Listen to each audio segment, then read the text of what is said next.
Ibn Mubarak disait Al-Isnadu min ad-din, walawla al-Isnad, laqala man sha'a ma sha'a. إن الحمد لله نحمده ونستعينه ونستغفره ونعوذ بالله من شرور أنفسنا ومن سيئات أعمالنا من يهده الله فلا مضل له ومن يضلل فلا هادي له وأشهد أن لا إله إلا الله وحده لا شريك له وأشهد أن محمدا عبده ورسوله يا أيها الذين آمنوا اتقوا الله حق تقاته ولا تموتن إلا وأنتم مسلمون يا أيها الناس اتقوا ربكم الذي خلقكم من نفس واحدة وخلق منها زوجها وبث منهما رجالا كثيرا ونساء واتقوا الله الذي تساءلون به والأرحام إن الله كان عليكم رقيبا يا أيها الذين آمنوا اتقوا الله وقولوا قولا سديدا يصلح لكم أعمالكم ويغفر لكم ذنوبكم ومن يطع الله ورسوله فقد فاز فوزا عظيما أما بعد. S'il vous plaît, est-ce qu'on peut allumer là? Non. On remercie Allah pour ses biens et tout ce qu'il nous accorde et on lui demande de prier sur son prophète Muhammad sallallahu alayhi wa sallam, sa famille, ses compagnons et tous ceux qui les ont suivis jusqu'au jour de la rétribution. Celui qu'Allah a guidé, personne ne peut l'égarer. Celui qu'Allah a égaré, personne ne peut le guider. Non. Nous sommes toujours dans la traduction de l'explication de Riyad al-Salihin de l'imam al-Nawawi, l'explication du cheikh Ibn Uthaymin, qu'Allah lui fasse miséricorde. Hein? Ça va se couper là, je pense. Now. Alors on est toujours dans le chapitre du songe, les rêves et ceux qui ont rapport avec cela. On a vu les hadiths que l'imam Nawawi a cités ici. Et on a expliqué de manière générale ces hadiths-là.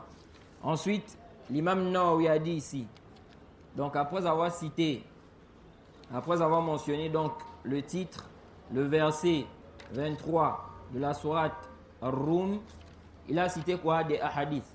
Ces hadiths-là, comme je viens de le dire, on a expliqué cela de manière générale. Le cheikh Ibn Uthaymin dit ici, قال المؤلف رحمه الله في كتابه رياض الصالحين باب الرؤيا وما يتعلق بها.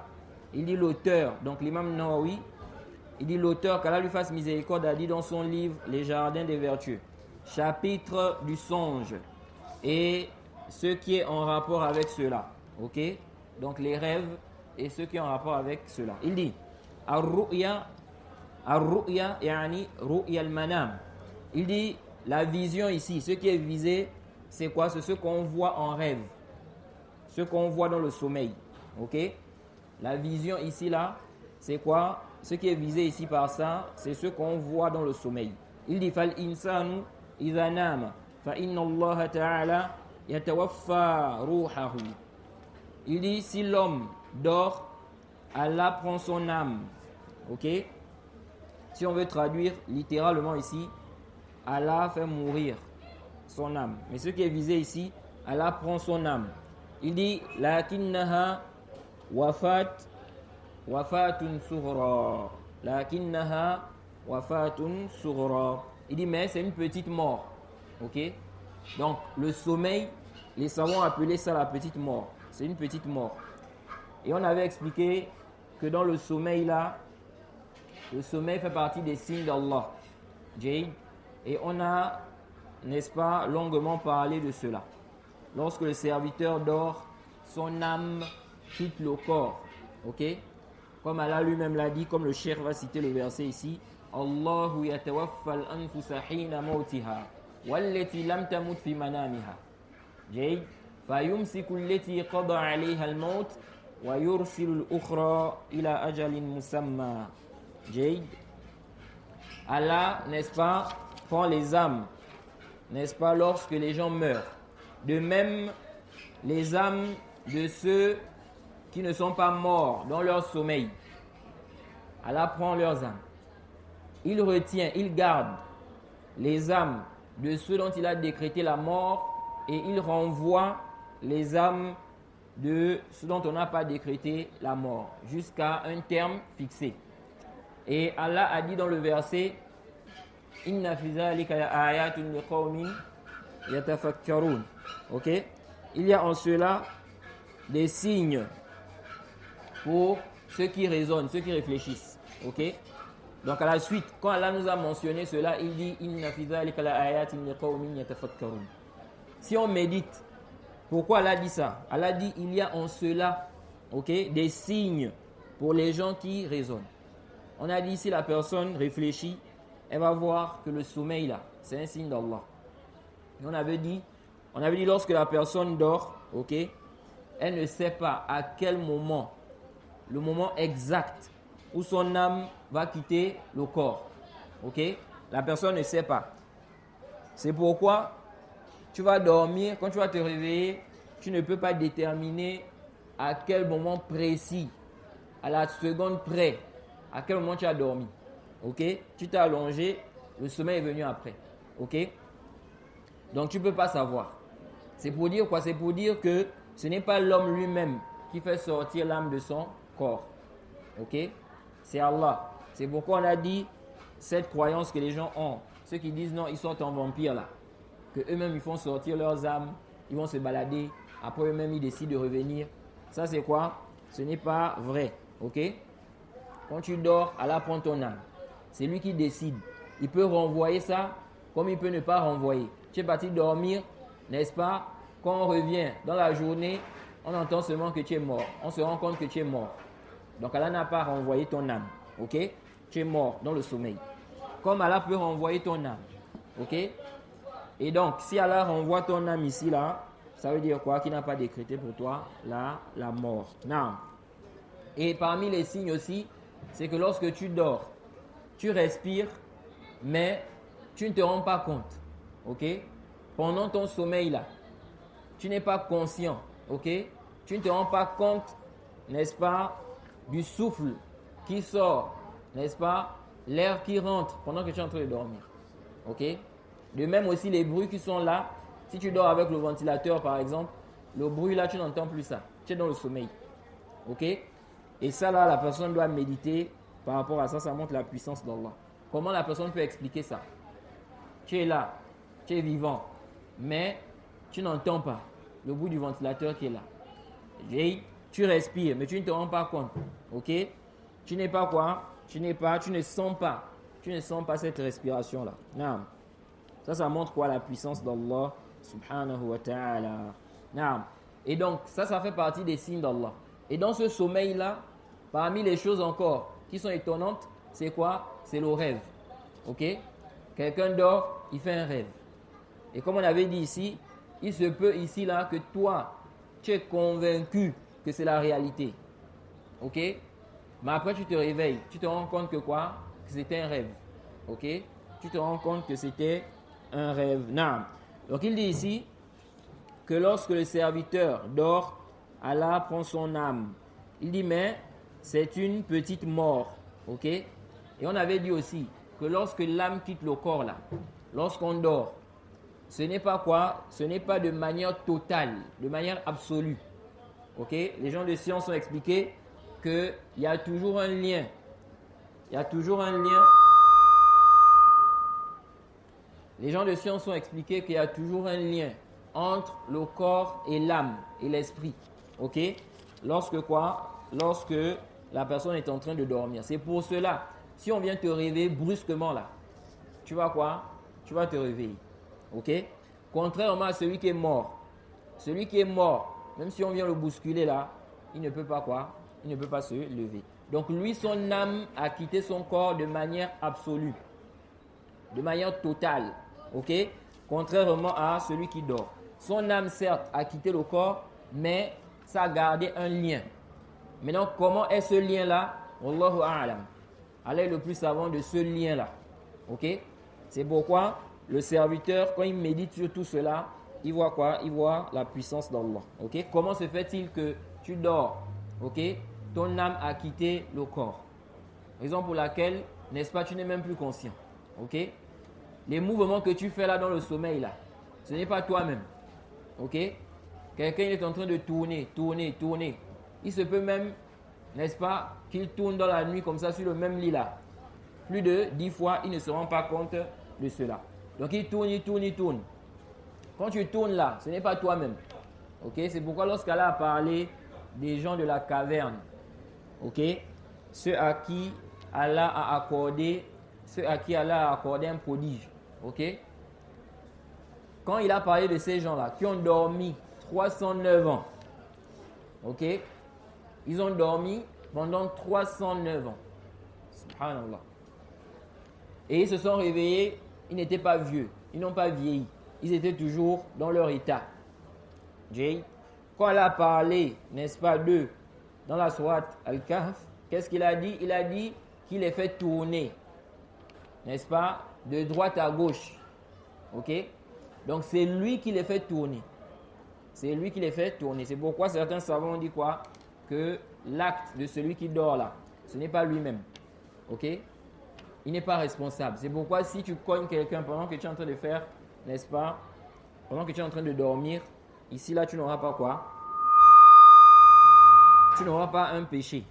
Ok? Si tu as cogné quelqu'un, il s'est blessé par exemple, dans le sommeil, tu as balancé la main comme ça, peut-être, ou bien tu as, n'est-ce pas, poussé quelque chose comme ça dans le sommeil et ça l'a tapé, il s'est blessé, tu n'as pas le péché. Ok?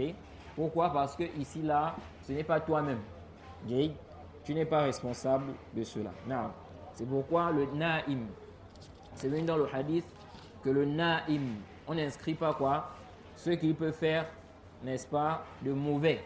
Hatta yastayqiz, jusqu'à ce qui se réveille. C'est pourquoi celui qui dort là, qui fait un rêve érotique là, ok? Il fait un rêve érotique, le sperme est sorti là, ça n'annule pas son jeûne. Ok? Ou bien quelqu'un a fait un rêve, ok? Où il est en train d'avoir des rapports sexuels et le sperme est sorti comme ça n'annule pas son jeûne. Tout ce que tu fais quand tu es dans le sommeil là, tu n'es pas quoi? Responsable. Non. Alors il dit ici, c'est pourquoi même la prière, celui qui a dormi, ok? Il a raté la prière obligatoire. Il n'a pas de péché. Ok? Quelqu'un a dormi. Jade, c'est la prière de Zuhr. Il se réveille à Maghrib. Ok? Après avoir prié Zuhr, il est allé dormir. Il s'est réveillé à l'heure de Maghrib. Il n'a pas de péché ici. Ok? Mais il doit accomplir la prière de Asr qu'il n'a pas accompli pendant qu'il dormait. Non. Donc il dit ici que... Non. Les questions, c'est après. Donc il dit ici là, فَإِنَّ اللَّهَ تَعَالَى يَتَوَفَّى رُوحَهُ. Donc Allah prend son âme quand il dort. Il dit c'est une petite mort. Il dit comme Allah a dit, هُوَ الَّذِي يَتَوَفَّاكُمْ بِاللَّيْلِ وَيَعْلَمُ مَا جَرَحْتُمْ بِالنَّهَارِ ثُمَّ يَبْعَثُكُمْ فِيهِ لِيُقْضَى أَجَلٌ مُسَمًّى. Naam. Il dit ici, Allah a dit, et la nuit, c'est lui qui prend vos âmes. Ok? La nuit, c'est lui qui prend vos âmes. Donc c'est Allah qui prend les âmes des gens lorsqu'on dort. Ce n'est pas toi-même, on va dire quoi, tu fais sortir ton âme comme tu veux, tu vas te balader comme ici on dit, sont en vampire, et puis toi-même tu décides, bon, là je peux rentrer à la maison, etc. Ok? Là, Allah dit ici, c'est lui. Donc la nuit, c'est lui qui prend vos âmes. Et il sait ce que vous avez acquis. Il sait ce que vous avez acquis le jour, puis il vous ressuscite le jour, n'est-ce pas, afin que s'accomplisse le terme fixé. Donc il va vous ressusciter, n'est-ce pas, c'est-à-dire, il va te, n'est-ce pas, te permettre de te réveiller. Et ce qui est visé ici par, il vous ressuscite, ok? Parce que le sommeil, c'est quoi? C'est une petite mort, ok? Bien que le sommeil est différent de la mort, donc la grande mort, ok? Et on avait déjà expliqué ça, que ce n'est pas pareil, ok? Mais on a appelé ça, c'est une petite mort à cause d'une certaine ressemblance. Dans le sens où celui qui dort, n'est-ce pas, on a pris son âme. Mais sinon, ce n'est pas comme la mort, la grande mort. Parce que la grande mort, n'est-ce pas, même si on vient te bousculer brusquement là, tu ne peux plus, n'est-ce pas, te lever, contrairement au sommeil. Ok?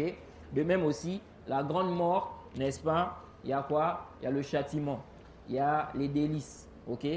Ce n'est pas comme quoi? Comme le sommeil. Non. Ensuite, il dit ici, qu'Allah a dit, Allahu yatawaffa al-anfusa hina mawtiha, wallati lam tamut fi manamiha. Ok? Il dit ici, Allah a dit que Allah reçoit les âmes au moment de leur mort, ainsi que celles qui ne meurent pas au cours de leur sommeil. Ok? Bon, le cheikh ici n'a pas cité la suite, mais Allah a dit quoi? Qu'il retient celles à qui il a décrété la mort, tandis qu'il renvoie, n'est-ce pas, les autres jusqu'à un terme fixé. Ok? Donc, quand on dort, Allah prend nos âmes et il renvoie, n'est-ce pas, les âmes de ceux dont il n'a pas décrété la mort et il garde les âmes de ceux dont il a décrété la mort. C'est pourquoi lorsqu'on se réveille là, il y a une invocation, on avait parlé de ça ici, il y a un zikr qu'on dit, ok? Il y a beaucoup de musulmans qui ne disent pas ça. Ok, on dit quoi? Alhamdulillahi alladhi ahyana ba'da ma amatana wa ilayhi nushur. Louange à Allah, n'est-ce pas, qui nous a fait revivre, qui nous a ressuscité après nous avoir fait mourir. Ok? Et c'est vers lui que sera quoi? Le rassemblement ou la résurrection. Non. Donc, ça montre quoi? Ça montre ici que quand la personne est endormie, c'est quoi? C'est comme une mort, mais c'est une petite mort. Il dit وَهَذِهِ الْوَفَاةُ الصُّغْرَى تَذْهَبُ فِيهَا الرُّوحُ إِلَى حَيْثُ يَشَاءُ اللَّهُ. Il dit c'est quoi? C'est la petite mort. L'âme, l'esprit va où Allah veut. Ok? L'esprit va où Allah veut. Naam. Il dit وَلِهَذَا كَانَ مِنْ أَذْكَارِ الْمَنَامِ أَنْ تَقُولَ. C'est pourquoi parmi les adhkar, n'est-ce pas, du sommeil, quand tu vas aller dormir là, il y a quoi?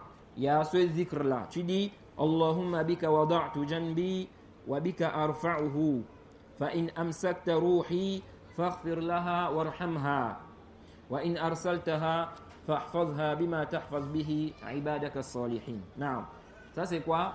C'est un zikr qu'on dit lorsqu'on va dormir. Ok? La personne dit oh Allah, c'est en ton nom que je pose mon flanc. Ok? Mon visage, que je dors. Donc pour dormir. Et c'est en ton nom que je le relève. Si tu retiens mon âme, ok? Donc, quand je vais aller dormir là, si tu retiens mon âme, bien si tu me fais mourir là, fais-lui miséricorde, ok? Donc je vais dormir, je ne sais pas. Il se peut que en partant là, je ne vais plus me réveiller, ok? Donc tu demandes à Allah, si tu prends mon âme pendant ce sommeil là, fais-lui miséricorde. Et si tu la relâches, ok? Donc tu la renvoies dans mon corps, alors ici là, protège-la comme tu protèges tes serviteurs vertueux, ok? Ça aussi c'est quoi? C'est un zikr qu'on fait avant de dormir, ok? Now, ensuite, le cheikh Ibn Uthaymin dit ثم إن الروح في هذه الحال ترى منامات, ok? Il dit l'esprit, l'âme, dans cette situation-là, voit, n'est-ce pas, des songes, des choses en rêve. Ok? Ensuite, il a dit Waru'a tanqasimu ila thalathati aqsam. Ok? Le songe, ou bien on va dire ce qu'on voit en rêve là. Il dit ça se divise en 3 catégories. Ru'ya mahbouba. On a ici une vision, un songe qui est aimé, ce qu'on aime. Donc tu as vu quelque chose que tu aimes. Ok, en rêve. Il dit Waru'ya makruha. Il y a ce qui est détestable. Tu détestes. Par exemple, tu as vu que tu es en train de tuer ton père, qui est encore vivant, ou bien ta mère. C'est évident que ça là, tu ne vas pas aimer ça. Ok? Ou bien tu as vu, n'est-ce pas, que tu es en rêve, on est en train de couper tes pieds, ou bien ta main, ou bien on coupe ta tête. Ok? Ou bien tu fais un accident. Donc il y a ce qui est quoi? Détestable. Il y a ce qui est aimé. Il dit وَرُؤْيَا عِبَارَةٌ عَنْ أَشْيَاءِ لَيْسَ لَهَا مَعْنَى وَلَيْسَ لَهَا هَدَفٌ وَلَيْسَ لَهَا هَدَفٌ. Il dit, et ensuite on a un rêve, ok? Un songe ou bien un rêve, c'est quoi? C'est l'expression des choses qui n'ont pas de sens, ok? Ça n'a pas de but. Il dit قَدْ تَكُنْ مِنْ تَلَاعُبِ الشَّيْطَانِ. Ça peut être, n'est-ce pas, un amusement du diable. C'est le diable qui joue avec toi. Il dit وَقَدْ تَكُنْ مِنْ حَدِيثِ النَّفْسِ. Ça peut être aussi quoi, le reflet de tes propres pensées. Et on avait dit ici là que parfois quelqu'un peut faire un rêve parce qu'il pense trop à quelque chose. Ok? Donc le rêve là, il y a ce qui vient d'Allah, il y a ce qui vient du diable, et il y a ce qui vient, n'est-ce pas, à cause de toi-même. Ok? À cause de trop penser à ça. Si tu penses trop à quelque chose, trop, il est possible que tu rêves de cela. Ok? Ensuite, il a dit وَقَدْ تَكُنْ مِنْ أَسْبَابٍ أُخْرَى. Il dit, et ça peut avoir d'autres causes. Naam. Il dit al-qism al-awwal, première catégorie de songes. Ar-ru'ya as-saliha. La première catégorie de songes. Il dit ar-ru'ya as-saliha al-hasana. On a quoi? Le bon rêve. Ok? Le bon rêve. On a vu ici que le bon rêve, le rêve, n'est-ce pas, qui est véridique. Ok? Le rêve du croyant, c'est quoi? C'est une des 46 parties de la prophétie. Ok? Et on avait détaillé ça. Qu'est-ce qu'on doit comprendre de cette parole-là? Ok? Est-ce qu'on doit comprendre de là que la personne, n'est-ce pas, reçoit la prophétie? On a détaillé cela. Non. Ensuite, le cheikh a dit quoi? Il dit ici, le bon rêve. Donc, ce que tu fais en rêve là.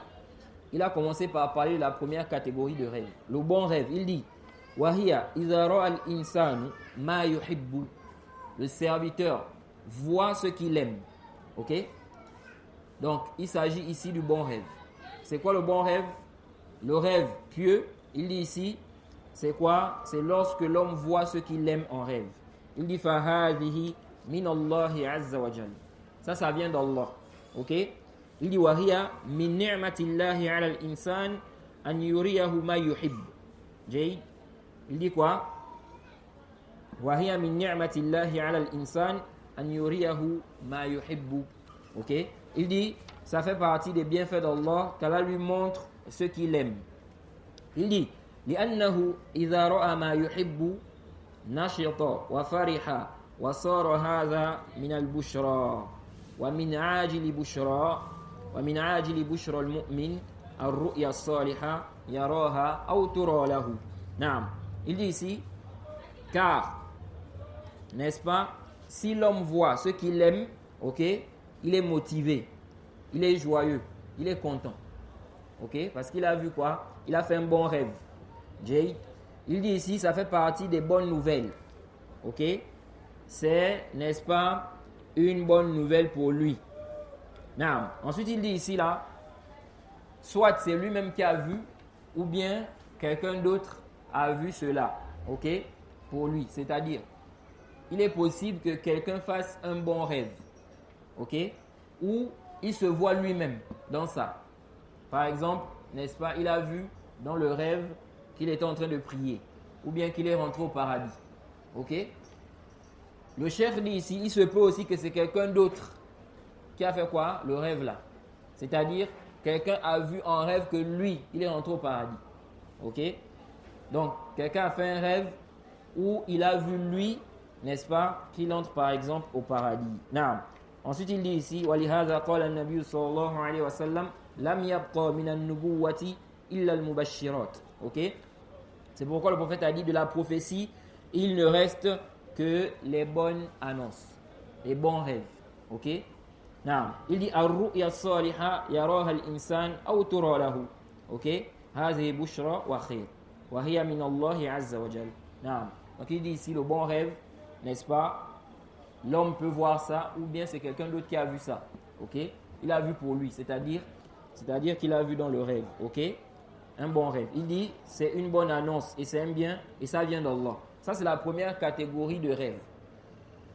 Cette première catégorie-là, on avait dit quoi? On avait dit, et on va voir ça, l'imam Nawawi a cité le hadith, n'est-ce pas? Il a cité ici le hadith où on nous explique le comportement à avoir lorsqu'on fait quoi? Des rêves. Celui qui fait un bon rêve, on a dit quoi? On a dit qu'il ne doit raconter cela qu'à celui qu'il aime. Ok? Si quelqu'un fait un bon rêve, il ne doit pas raconter ça, n'est-ce pas, à quelqu'un qui le déteste, quelqu'un qui le jalouse. Ok? Ou bien raconter cela à tout le monde. Là, il doit raconter cela uniquement il ne doit raconter cela qu'à ceux qu'il aime, ou bien à celui qu'il aime. Ok? Comme c'est venu dans le hadith. Ok? Et pourquoi? Pourquoi il ne doit raconter cela qu'à celui qu'il aime? Le Cheikh Ibn Uthaymin, dans son explication du Sahih al-Bukhari, il dit quoi là-bas? Il dit au tome 15.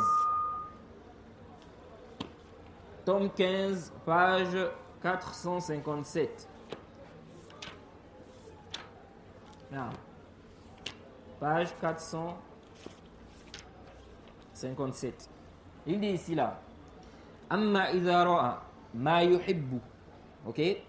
Quant au fait où le serviteur voit ce qu'il aime, donc en rêve, falyuhaddith biha.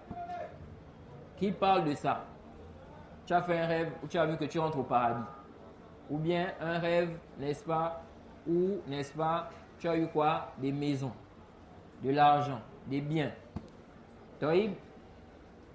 Alors, le cheikh dit ici, si tu vois ce que tu aimes, n'est-ce pas, en rêve, il dit, il faut en parler.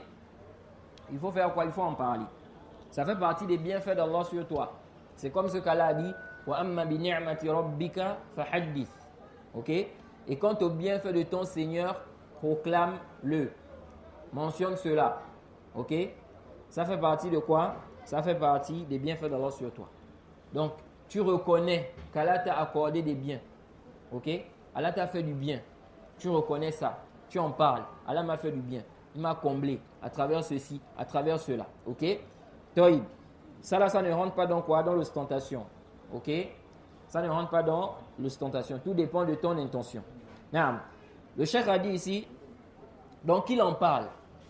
Il parle de ce qu'il a eu comme rêve là. Mais il dit ici, walakin yuhaddithu biha man yuhibbuhu. Ok? Le cheikh dit ici, cependant, il parle de cela. Il mentionne cela à celui qu'il aime. Donc ce n'est pas à tout le monde. Ok? Contrairement à ce que beaucoup de gens font aujourd'hui là. Il y a des gens ils font des rêves, n'est-ce pas? Et ils viennent raconter ça. À d'autres ils mettent ça en statut. Aujourd'hui là j'ai fait un rêve. Sur WhatsApp. Il met en statut. J'ai fait un rêve, j'ai vu ceci ou cela. Ok? Taïb. Le cheikh dit ici là, walakin yuhaddithu biha man yuhibbuhu. Il en parle à celui qui l'aime. Pourquoi? Pourquoi le prophète, n'est-ce pas, a dit que quand tu fais un bon rêve là, tu dois raconter cela, n'est-ce pas, qu'à celui que tu aimes. Le cheikh dit ici là, li an la yakida lahu. Ok? Pourquoi? Pour qu'il ne complote pas contre lui. Ok? Pour que ce dernier ne complote pas contre lui. C'est-à-dire celui qui ne l'aime pas là. Ou bien celui qui le jalouse. Donc s'il raconte à tout le monde. Ok? Ou bien, n'est-ce pas, il ne se contente pas de raconter cela qu'à celui qui l'aime. Il se peut que lorsqu'il va raconter ça, parmi les gens qui vont voir ça, ou bien qui vont lire, ou bien qui vont écouter, il y a quoi? Il y a ceux qui ne l'aiment pas. Ok? Ou bien il y a des gens qui le jalousent. Ok? Ils peuvent comploter contre lui. Ok? C'est pour cela, n'est-ce pas, le prophète a recommandé de ne raconter cela qu'à celui que tu aimes. C'est comme, n'est-ce pas, on avait dit, si on avait parlé de ça, c'est comme le rêve qu'avait fait le prophète Youssouf. Ok? Lorsqu'Allah nous dit dans la sourate Youssouf, au verset 4 à 5, إذ قال يوسف لأبيه يا أبتي إذ قال يوسف لأبيه يا أبتي إني رأيت 11 كوكبا. Ok?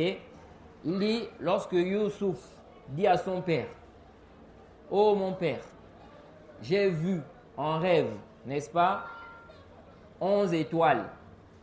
Jay, il dit, Washamsa wal qamara ra'aytuhum li sajidin. Washamsa wal qamara ra'aytuhum li sajidin. Il dit, de même j'ai vu le soleil et la lune. Ok? Donc le prophète Youssouf a fait un rêve. Il a dit ça à son père. Il dit à son père, j'ai fait un rêve où j'ai vu 11 étoiles. De même que le soleil et la lune se prosterner devant moi. Ok? Donc il a vu 11 étoiles De même, le soleil et la lune se prosternaient devant lui en rêve. Ok? Qu'est-ce que son père lui a dit? Quand il a dit ça à son père, il lui a dit quoi? Qala ya bunayya la taqsus ru'yaka ala ikhwatik fayakidu laka kayda inna ash-shaytana lil insani aduwwun mubin. Ok? Le prophète Yaqub a dit: oh mon fils, ne raconte pas ton songe à tes frères. Ok? Il dit quoi? La taqsus ru'yaka ala ikhwatik. Ne raconte pas ton songe là à tes frères. Pourquoi? Il dit fayakidu laka kayda. Sinon, ils vont monter un complot contre toi. Ok? Ils vont monter un complot contre toi. Ok? Donc, c'est pourquoi on dit, ce n'est pas tout bien qu'il faut raconter à tout le monde. Qu'il faut mentionner pour tout le monde. Ensuite, tu dis, Allah a dit, wa amma bi ni'mati rabbika fahaddith. Là. Ok? Le prophète Yaqub dit à son fils, ne raconte pas ça à tes frères. Sinon, ils vont monter quoi? Un complot contre toi. Ok? C'est pour cela on dit que celui qui fait un bon rêve, qu'il ne raconte cela qu'à celui qui l'aime. Ok? Et pourquoi à celui qui l'aime? On a expliqué ici, n'est-ce pas? Parce que s'il raconte ça à des gens, de manière générale comme ça, il se peut qu'il y ait parmi eux ceux qui le détestent ou bien ceux qui le jalousent. Quand ils vont écouter ça, ils vont faire quoi? Ils peuvent chercher à faire des complots contre lui. Ok? Maintenant, pourquoi tu racontes ça à celui que tu aimes? On avait expliqué aussi que c'est parce que celui que tu aimes, généralement, il va t'aimer. Ok? Généralement, celui que tu aimes là, il va quoi? Il va t'aimer. Ok? C'est pourquoi on avait dit, si un homme est amoureux d'une femme là, généralement la femme là va tomber amoureuse de lui aussi. Ou bien si une femme est amoureuse d'un homme, généralement l'homme là, n'est-ce pas, il va tomber amoureux de cette femme là. Donc s'il se voit, ok? Si quoi? S'il se voit par exemple. Parce que un homme peut être amoureux d'une femme, n'est-ce pas, elle ne l'a jamais vue. Ok? Mais c'est lui qui l'a déjà vu. Ou bien vice versa. Ok? Mais s'il se voit, Jay, si ici là, un homme aime une femme, généralement la femme là va finir par tomber amoureuse de lui.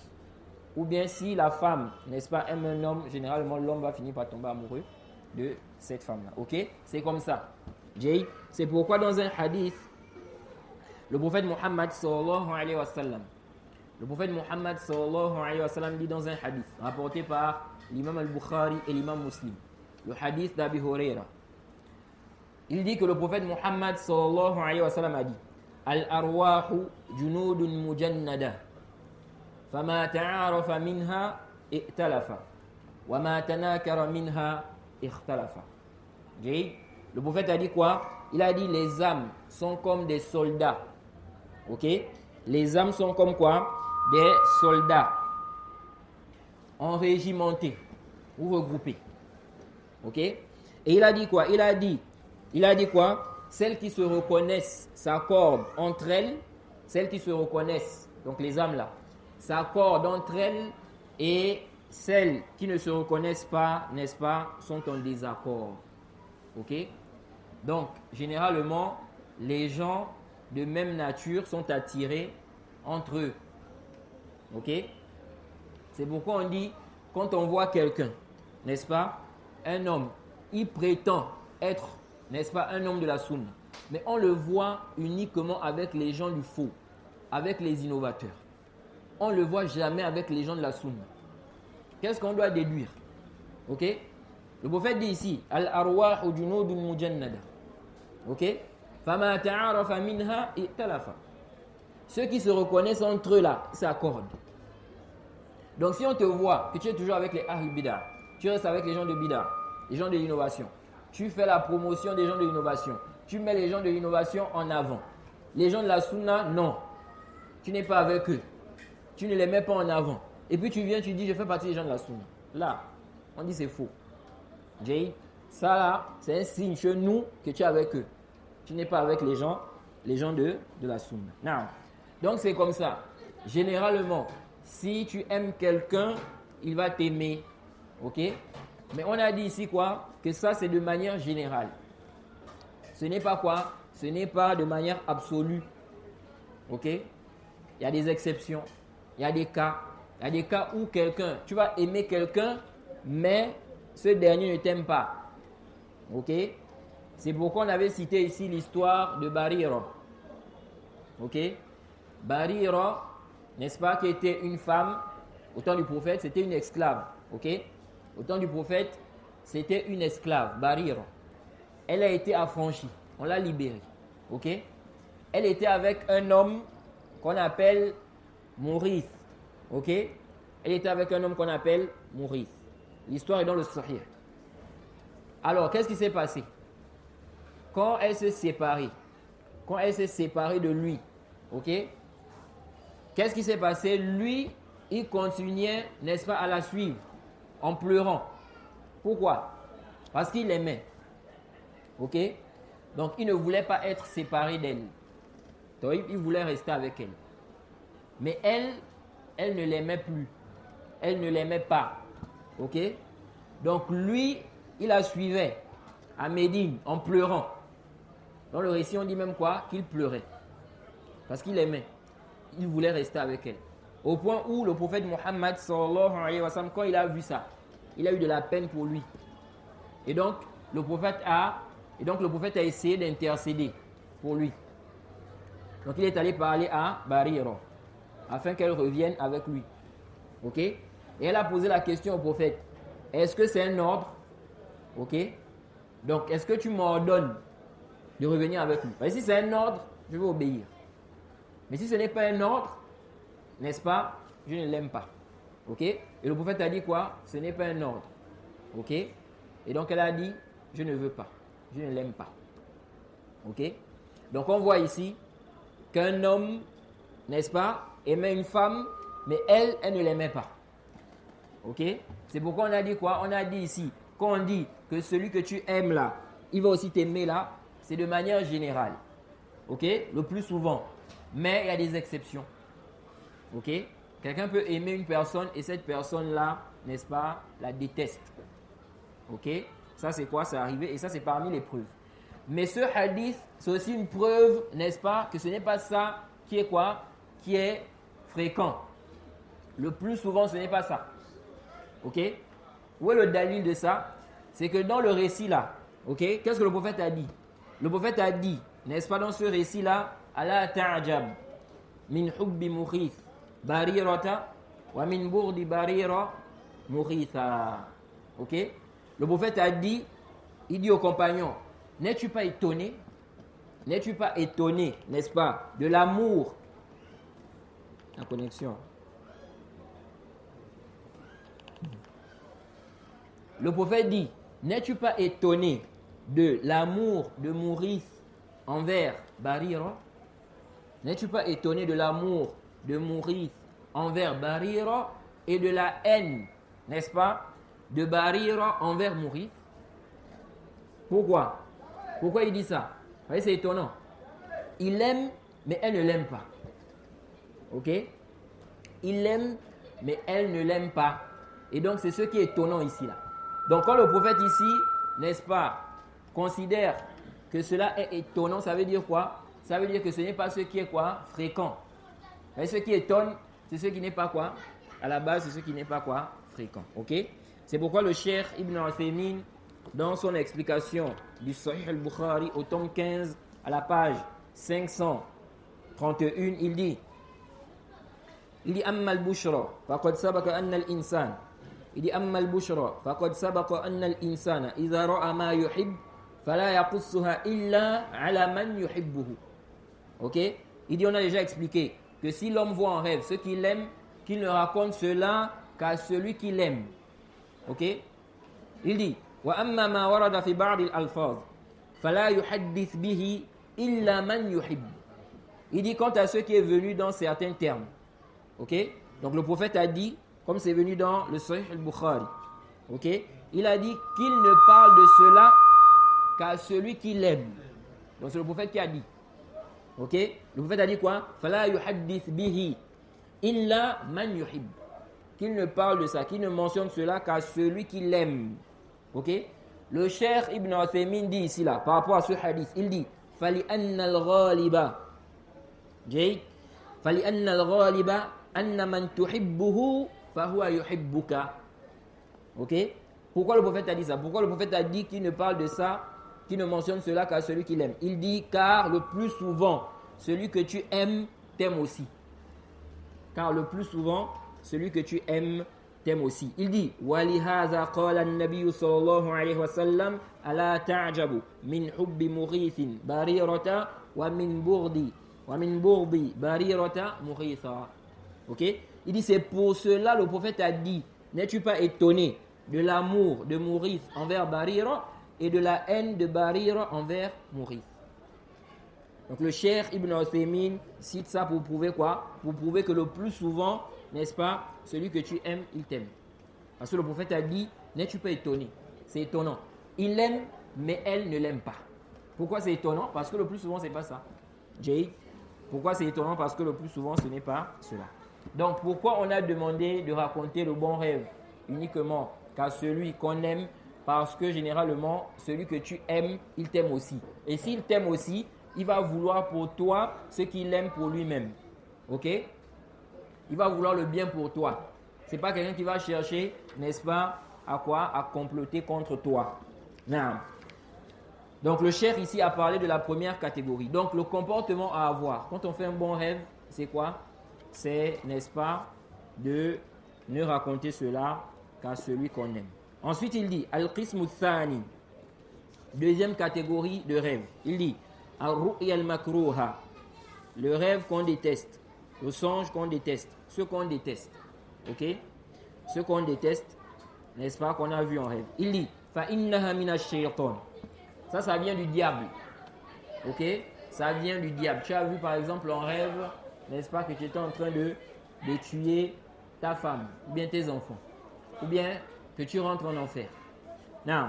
Il dit, فَإِنَّهَا مِنَ الشَّيْطَانِ. Il dit, ça vient du diable. حيث يضرب الشيطان للإنسان أمثالا في منامه يزعجه بها. Il dit, le serviteur, s'il voit donc ce qu'il déteste, il dit quoi ici? Il dit, le shaitan, n'est-ce pas, présente à l'homme. Le shaitan présente à l'homme des choses qui vont le perturber. Taïb. Donc, pendant qu'il dort là, le shaitan va lui montrer des choses qui vont quoi? Le perturber. Il dit, lakinna dawa'aha an yasta'iza billahi min sharri shaitan wa min sharri ma ra'a. Il dit, mais le remède de cela, c'est quoi? An yasta'iza billahi min sharri shaitan wa min sharri ma ra'a. Il dit qu'il cherche la protection d'Allah contre le mal du diable et le mal de ceux qu'il a vus. Donc ça, c'est le comportement à avoir. Quand tu fais un mauvais rêve, tu fais quoi? Tu demandes la protection d'Allah contre ça. Ok? A'udhu billahi, n'est-ce pas? Min sharriha. Ok? Tu demandes la protection à Allah contre son mal. Ok? Taïb. Ici, là, avant de continuer dans les propos du cheikh, on aimerait revenir sur ce qu'on a mentionné précédemment. Quand on a dit ici que la personne ne raconte, n'est-ce pas, le bon rêve là, qu'à celui qu'il aime. On a dit pourquoi? Parce que, n'est-ce pas, il peut raconter ça, n'est-ce pas, à quelqu'un qui le déteste ou bien qui le jalouse et ce dernier va comploter contre lui. Donc à cause de ça, il ne doit pas le faire. Est-ce que ici là, il n'y a pas un ishkal?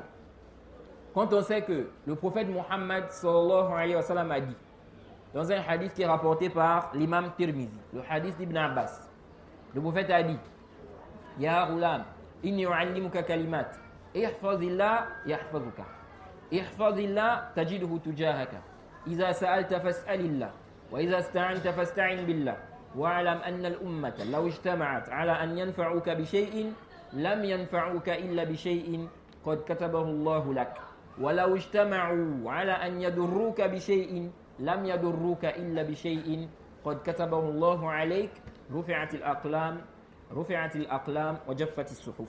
Naam. Dans ce hadith authentique rapporté par l'imam Tirmizi, le prophète dit, il parle à Ibn Abbas, il dit, jeune homme, je veux t'enseigner des paroles. jeune homme, je vais t'enseigner des paroles. Respecte les prescriptions d'Allah. Tu le trouveras avec toi. Ok? Il dit ici, jeune homme, je vais t'enseigner des paroles. Respecte les prescriptions d'Allah. Tu le trouveras avec toi. Il dit, si tu demande à Allah. Si tu cherches de l'aide, la protection, l'aide, demande à Allah. Et sache que si toute la communauté se réunit pour te faire un bien, il ne saurait te faire un bien que dans la mesure où cela aurait été décrété par Allah. Et si toute la communauté se réunit pour te faire un mal, il ne saurait te faire, n'est-ce pas? Il ne saurait te faire un mal que dans la mesure où cela aurait été décrété par Allah. Tout a été décrété et prévu. Et les plumes ont cessé d'écrire. Toïb. Est-ce que ici, là, il n'y a pas un ishkal? On a dit ici que si tu fais un bon rêve, ne raconte cela qu'à celui que tu aimes. Pourquoi? Parce que si tu racontes ça aux gens comme ça, de manière générale, il se peut, n'est-ce pas, que quelqu'un qui te déteste ou quelqu'un qui te jalouse, n'est-ce pas, il écoute ça, il va faire quoi? Il va chercher à comploter contre toi. Ok? Mais le prophète a dit que si toute la communauté se réunit pour te faire un bien, ils ne peuvent te faire un bien que dans la mesure où cela a été décrété par Allah. Si toute la communauté aussi se réunit pour te faire un mal, ils ne peuvent te faire un mal que dans la mesure où cela a été décrété par Allah. Donc, est-ce que ici, là, il n'y a pas un ishkal? Quelqu'un ne peut-il pas dire que ce qu'Allah a décrété pour moi, là, ça va arriver? Ok?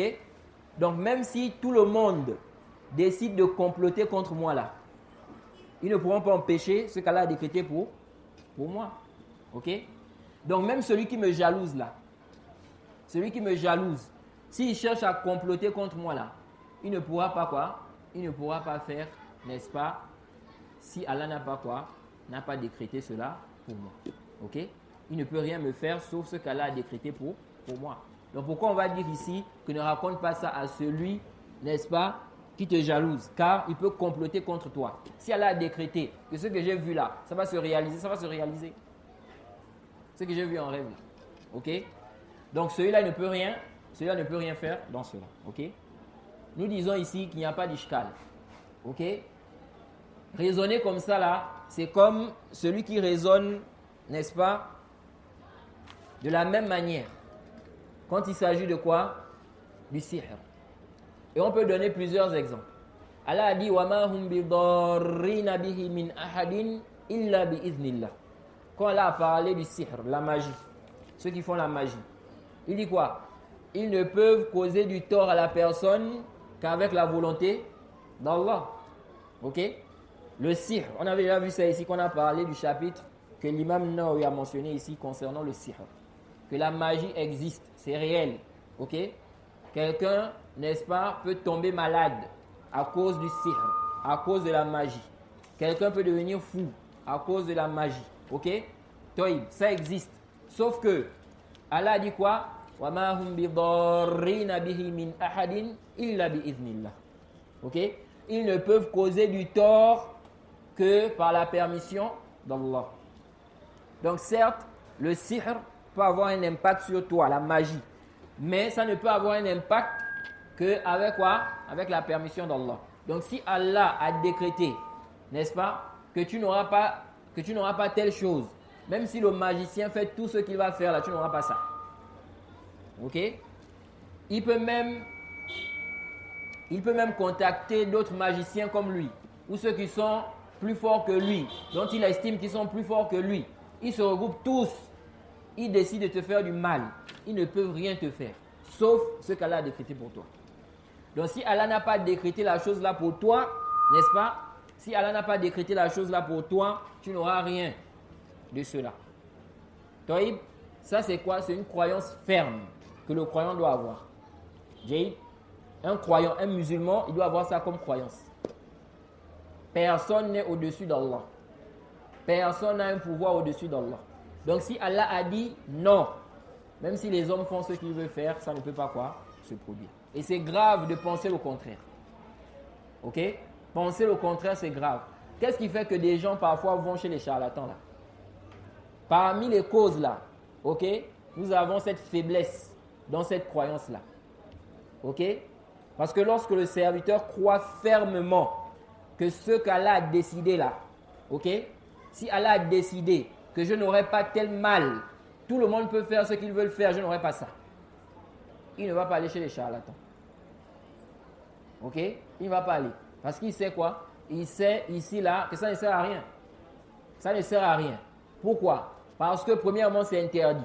Deuxièmement, parce que ce qu'Allah a décrété pour moi, n'est-ce pas? J'aurai ça. Ce qu'il n'a pas décrété pour moi, je n'aurai pas ça. Donc pourquoi je vais utiliser donc le moyen qui est quoi? Interdit. Toïb. Et donc, ici, là, si on a bien compris ça, le magicien, ou bien le sihr, ça peut avoir un impact sur l'homme. Mais ça ne peut avoir un impact que quoi? Que par la volonté d'Allah. Alors, si quelqu'un dit, comme le sihr là, ça ne peut avoir un impact sur moi que par la volonté d'Allah. Et le prophète a dit que si toute la communauté se réunit pour te faire un mal, ils ne peuvent te faire un mal que dans la mesure où cela a été décrété par Allah. Donc comme c'est comme ça, je ne prends pas les précautions. Je ne fais pas les adhkar du matin et du soir. Ok? Je ne fais pas, n'est-ce pas, les causes qui sont venues dans la législation, n'est-ce pas, pour être préservé de la magie, du sihr. Je ne fais pas ça. Parce que Allah a décrété. Ce qu'Allah a décrété pour moi, ça va arriver. Est-ce que celui-là, son raisonnement est correct? Non. Ok? Son raisonnement est complètement batiloun. C'est la même chose ici. Ok? C'est la même chose ici, là. Naam, c'est vrai. Si Allah a décrété, n'est-ce pas, que ce que tu as vu en rêve là, tu auras ça. Celui qui te jalouse là, il ne pourra rien faire. Naam, tu dois avoir cela comme croyance. Mais ça n'empêche pas de prendre les causes. Pourquoi? Ce qu'Allah a décrété pour toi là, tu ne connais pas. Ok? Tu ne connais pas ce qu'Allah a décrété pour toi. Est-ce que Allah a décrété ça pour toi ou non? C'est pourquoi tu prends les causes. Ok? C'est pourquoi tu fais quoi? Tu prends les asbab. Ok? Le mariage. Quelqu'un peut dire, si Allah a décrété que je vais me marier, si Allah a décrété que je vais me marier, je vais me marier. Mais est-ce que tu sais si Allah a décrété ou pas? Tu ne sais pas. Tu ne sais pas ce qui est quoi? Dans le lawh mahfouz là-bas. Et donc tu prends les causes, tu cherches une femme, tu cherches à te marier, ok? Tu ne dis pas non. Si Allah a décrété, n'est-ce pas, que je veux me marier, je veux me marier. Donc je reste comme ça. Ok? La même chose avec le travail. Ici Allah a décrété, n'est-ce pas, que dans la journée là, j'aurai une bonne recette, Donc tu restes à la maison. Tu ne vas pas travailler, tu ne vas pas faire le commerce. Là, c'est complètement batil. Vous voyez? C'est pourquoi, quand le prophète a parlé du tawakkul, qu'est-ce qu'il a dit?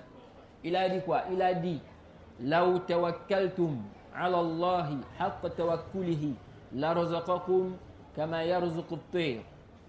Il dit, si vous placez, n'est-ce pas, votre confiance en Allah réellement, comme il se doit, Allah va vous accorder la subsistance comme il accorde la subsistance à l'oiseau. Ok? Si vous placez réellement votre confiance en Allah, comme il se doit, il va vous accorder la subsistance comme il accorde à l'oiseau. Mais qu'est-ce que le prophète a dit? Il a dit, l'oiseau sort le ventre vide, il revient le ventre plein. Vous voyez? Donc, l'oiseau a pris les causes. L'oiseau n'est pas resté sur son nid ou dans son nid. Il est sorti pour chercher la nourriture. Ok? Donc, il est sorti, le ventre vide, il est revenu le ventre plein. Quand l'oiseau sort là, ok? Pour aller chercher la nourriture là, il ne sait pas. Il peut trouver, il peut ne pas trouver. Il n'y a pas une garantie. Est-ce que vous voyez? Mais il prend les causes. Donc, le prophète dit, si tu places ta confiance comme ça, ok? Le prophète dit donc, si tu places ta confiance en Allah comme il se doit là, il va t'accorder la subsistance comme il accorde, n'est-ce pas, à l'oiseau. Ok? Donc, tu fais les causes, ensuite tu places ta confiance, toute ta confiance en Allah.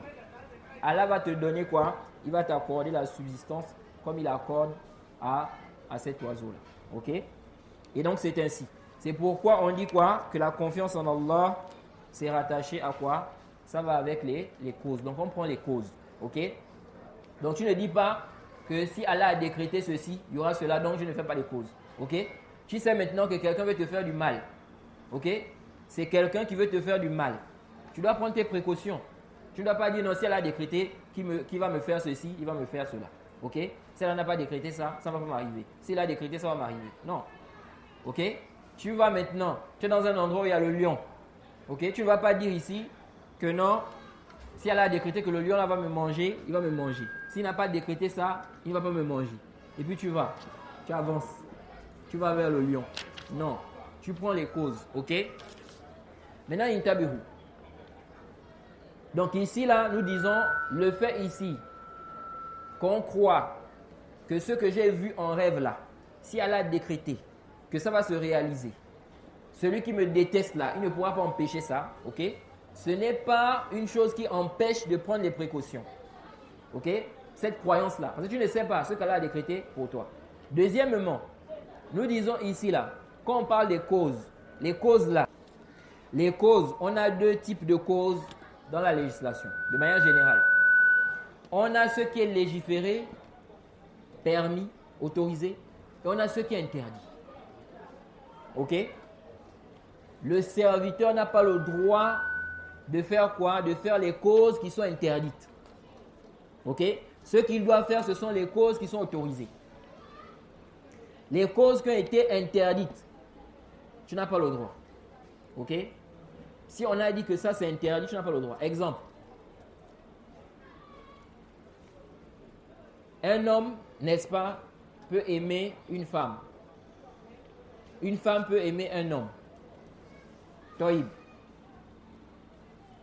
Si maintenant quelqu'un décide de faire le sihr, la magie, ok? Par exemple, un homme va faire la magie pour qu'une femme l'aime. Si une femme aime un homme, ok? Une femme tombe amoureuse d'un homme.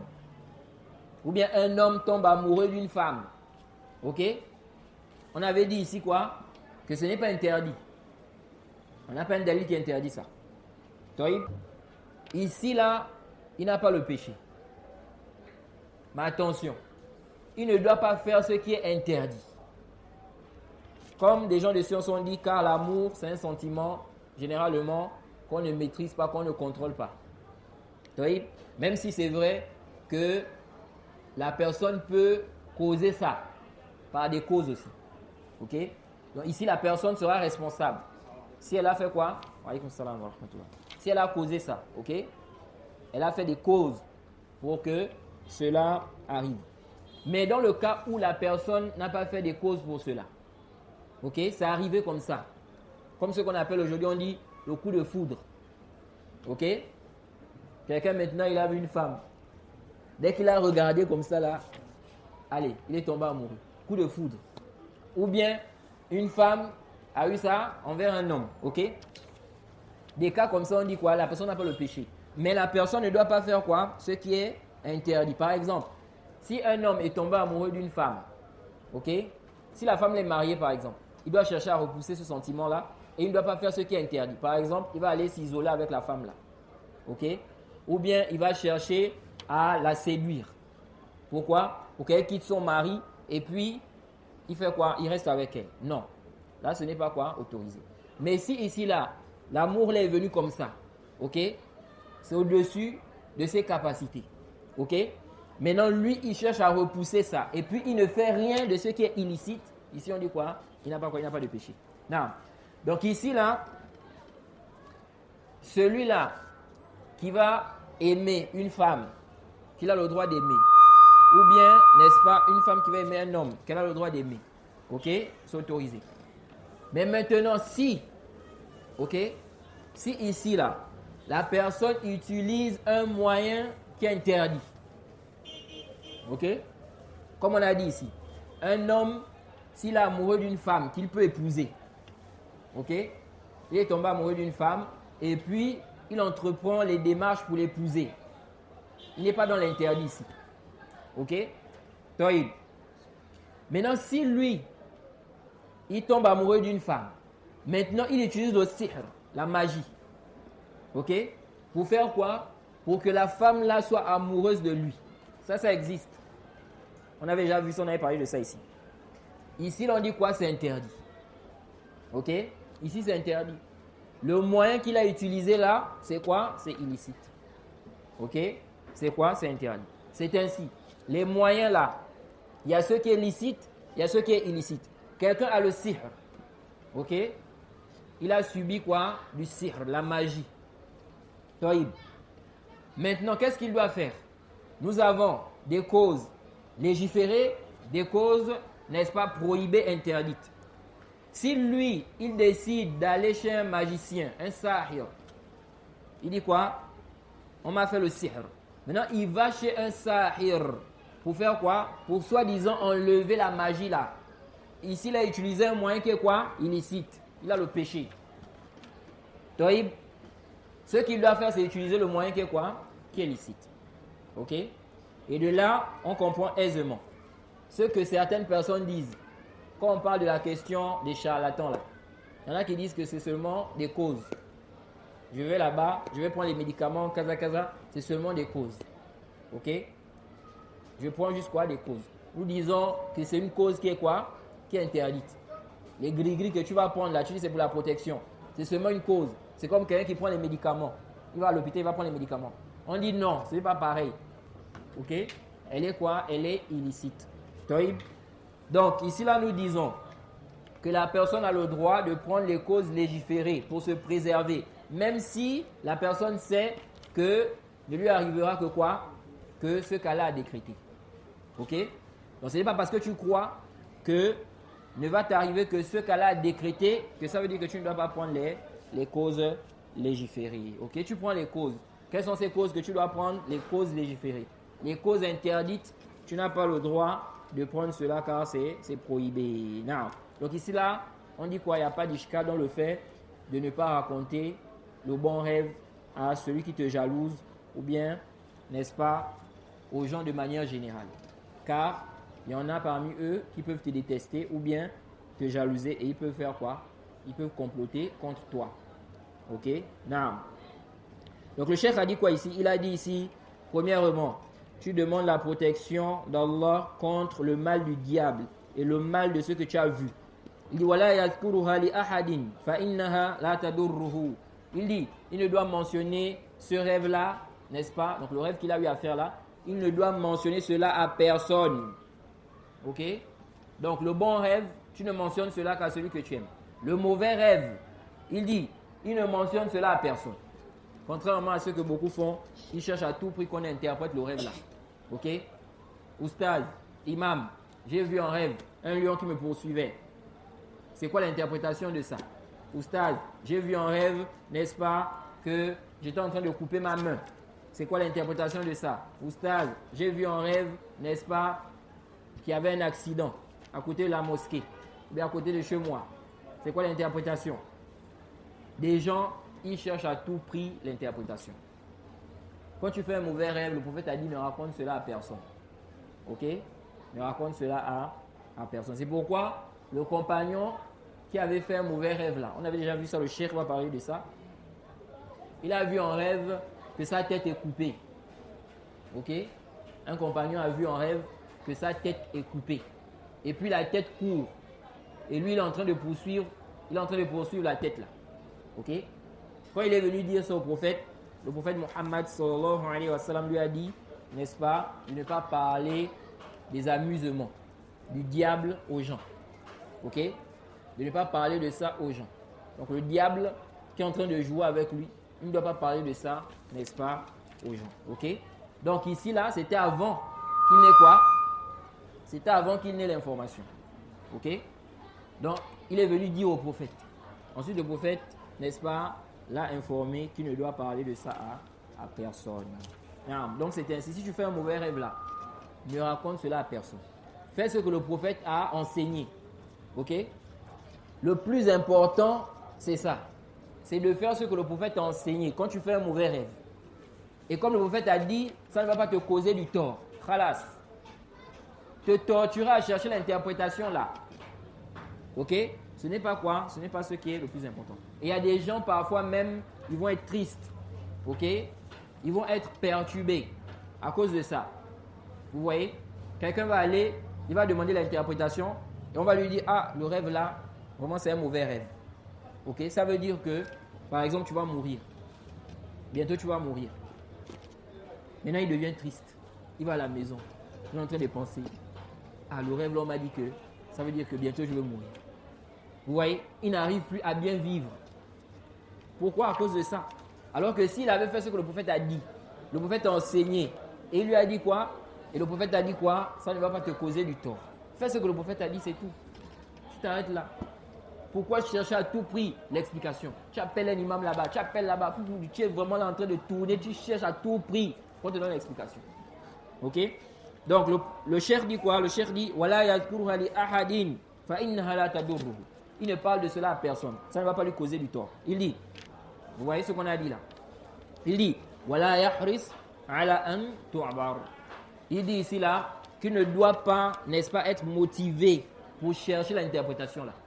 Il ne doit pas être là en train de chercher, n'est-ce pas, à tout prix l'interprétation de cela. Il dit لأن بعض الناس إذا رأى ما يكره حرص على أن تعبر وذهب إلى العابرين. Il dit car il y a des gens, certaines personnes, lorsqu'ils voient un rêve, ceux qu'ils n'aiment pas là, ok, ils cherchent à tout prix l'interprétation. Il va chez ceux qui interprètent les rêves, ok, ceux qui disent qu'ils sont quoi, des gens qui interprètent les rêves. Et je profite à rappeler concernant l'interprétation des rêves là. L'interprétation des rêves là, c'est une chose qui est ijtihadi. C'est-à-dire, c'est un effort personnel. Personne ne reçoit une révélation. Ok? Pour dire que s'il a interprété ça comme ça, là, c'est forcément ça. Ok? Abu Bakr Siddiq, c'est venu dans le Sahih. Quelqu'un a fait un rêve. Ok? Abu Bakr a interprété le rêve là. Et le prophète Muhammad sallallahu alayhi wa sallam lui a dit Asabta ba'dan wa akhta'ta ba'dan. Le prophète lui a dit tu as vu juste, tu as eu raison dans certaines choses que tu as interprétées du rêve là et tu t'es trompé dans d'autres choses. Ok? Donc quand il a interprété là, le prophète lui dit dans l'interprétation là, tu as eu raison sur des choses, mais il y a des choses aussi dedans où tu t'es trompé. Ça veut dire quoi? Donc ça veut dire ici que le rêve là, l'interprétation du rêve, ce n'est pas une révélation. Ok? Pour dire que si la personne a interprété comme ça, c'est forcément ça. Quelqu'un dit non, je suis là depuis 15 ans, depuis 20 ans, depuis 30 ans. J'interprète les rêves des gens. Ok? Donc s'il a interprété comme ça, il dit c'est ça. Non. Abu Bakr était meilleur, il était meilleur que toi. Il a interprété un rêve, il s'est trompé. Toi, tu n'es pas meilleur qu'Abu Bakr. Ok? Donc ce n'est pas toi qui vas interpréter les rêves des gens et puis on va dire forcément, c'est ça, ça va se passer. Ok? Donc ça, c'est très important à comprendre. Ok? Quand la personne a compris ça, supposons que quelqu'un t'a interprété un rêve. Ok? Tu ne vas pas affirmer avec certitude que c'est ça. Ok? Tu ne vas pas affirmer avec certitude que c'est ça. Ok? Que c'est ça. Ça peut se passer, ça peut ne pas aussi se passer. Non. Donc le cheikh a dit ici là qu'il y a des gens, dès qu'il fait un mauvais rêve là, ok? Ils cherchent ceux qui interprètent les rêves pour qu'on puisse interpréter quoi? Le rêve là. Il dit Aou yutali'u fil kutubi liyanzura ma hadhihi ru'ya al-makruha. Il dit ou bien il va regarder les livres. Il va fouiller. OK? Aujourd'hui là avec internet, il y a des gens ils utilisent internet. Il va sur Google. Il frappe là-bas. Quelqu'un qui a vu Kaza Kaza en rêve. C'est quoi l'explication de ça? OK? Le cheikh dit ici il y a des gens comme ça. Ils cherchent à tout prix. Donc soit il va aller voir des gens pour demander l'interprétation, ou bien il va aller lire des livres. Ok? Ou aujourd'hui, comme j'ai dit, à travers Internet. Ok? Et on avait aussi parlé du livre, n'est-ce pas, qu'on a attribué à Ibn Sirin. L'interprétation des rêves. Tafsirul Ahlam. Le livre est vendu là. Ok? C'est même traduit. Ce livre-là, ce n'est pas le livre d'Ibn Sirin. Ok? On dit l'interprétation des rêves d'Ibn Sirin. Est-ce que c'est Ibn Sirin qui a écrit le livre là? Non. Est-ce que ça provient d'Ibn Sirin? Non. En réalité, ce n'est pas le livre d'Ibn Sirin. Ok? On lui a attribué ça. Et dans ce livre-là même, il y a des choses là-bas qui contredisent même la législation. C'est pourquoi on dit de faire attention à ce livre. Le livre là, l'interprétation des rêves. Faites attention à ce livre. Et le cher Ibn Uthaymin ici, là, il va parler de ça. Ok? Il va parler de ça, qu'il ne faut pas se baser sur ce livre-là. Ok? Toïb, il dit ici, là. Il dit, donc, il va aller regarder quoi? Les livres. Ok? Il dit, lakinnaha idha ubirat fa innaha taqa ala al-wajh al-makruh. Ok? Il dit cependant, si cela est interprété, alors ça se réalise d'une manière déplaisante. Ok? Et est-ce que on va dire que tout rêve qui a été interprété, ça va forcément se réaliser comme ça a été interprété? Avec ce qu'on a dit déjà, on comprend que non. Ok? On comprend que non. Et si on regarde l'histoire du prophète Ibrahim, le prophète Ibrahim a fait un rêve. Ok? Quel était ce rêve-là? Qui connaît? Le rêve que le prophète Ibrahim a fait, c'était quoi? Hein? Non? Tu veux dire quelque chose? Non. Il a vu dans son rêve qu'il est en train de voler son fils. Non. Jade, il a vu en fait qu'il était en train d'immoler. Ok? Toïb, est-ce que le prophète Ibrahim a finalement immolé son fils? Est-ce qu'il a immolé? Il n'a pas immolé. Mais il a vu son rêve. Ok? Il a interprété ça ainsi. Mais il ne l'a pas immolé. Donc ça veut dire quoi? Ça veut dire ici que ce n'est pas parce qu'on a interprété le rêve d'une manière que forcément ça va faire quoi? Ça va se réaliser comme on a interprété. Ok? Que forcément ça va se réaliser. Ça c'est très important. Il y a des gens qui croient ça. Ok? Ils vont dire la première personne qui a interprété le rêve là. C'est comme ça que ça va se passer. Oui? Non. Et certains se basent même sur un récit par rapport à ça. Le cheikh dit ici, وَإِذَا اسْتَعَاذَ الْإِنسَانُ مِنْ شَرِّهَا وَمِنْ شَرِّ الشَّيْطَانِ وَمِنْ شَرِّ مَا رَأَى لَمْ يُحَدِّثْ وَلَمْ يُحَدِّثْ بِهَا أَحَدًا فَإِنَّهَا لَا تَضُرُّهُ مَهْمَا كَانَتْ.